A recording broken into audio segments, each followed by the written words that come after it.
دوستوں اور ساتھیوں، ہمیں ہمیشہ اس بات کی تمنا ہونی چاہیے کہ ہم موت سے ڈرنے والے نہیں ہیں، موت کو بلانا نہیں ہے، موت کو دعوت نہیں دینا ہے،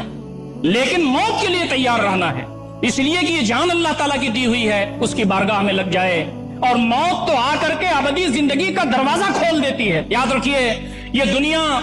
اپنی بہت ساری نعمتوں کے ساتھ ناقص ہے۔ اس دنیا میں آپ اور ہم سکھ اور چین کے ساتھ نہیں رہ سکتے۔ یہاں طرح طرح کی چیزیں اللہ رب العزت نے ہم کو لگا دی ہیں تاکہ ہم اللہ تعالیٰ کے بندے بن کر کے رہیں۔ اولا يرون انهم يفتنون في كل عام مرة او مرتين ثم لا يتوبون ولا هم يذكرون، کیا یہ دیکھتے نہیں ہیں کہ سال میں ایک مرتبہ یا دو مرتبہ ان کو جھجوڑا جاتا ہے، ان کو آزمایا جاتا ہے، پھر اللہ تعالیٰ کی طرف نہ تو پلٹتے ہیں نہ یاد دہانی حاصل کرتے ہیں۔ تو ہم تمام کی ذمہ داری یہ بنتی ہے کہ ہمیشہ ہم تمام کو اللہ تعالیٰ کی تابعداری، اللہ تعالیٰ کی بندگی، اللہ تعالیٰ کے دین کے کلمے کی بلندی، اللہ تعالیٰ کے دین کے غلبے، اقامت دین کے لیے اپنی صلاحیتیں، اپنا مال، اپنا اسباب، اپنا جو ماحول ہے اس کو بہتر کرنا ہمیشہ تیار رہنا چاہیے، اور جب جان عزیز دینے کا موقع آ جائے تو اس سے بھی پیچھے رہنے کی کیفیت نہ ہو، آج ہی اس کی تمنا ہونی چاہیے۔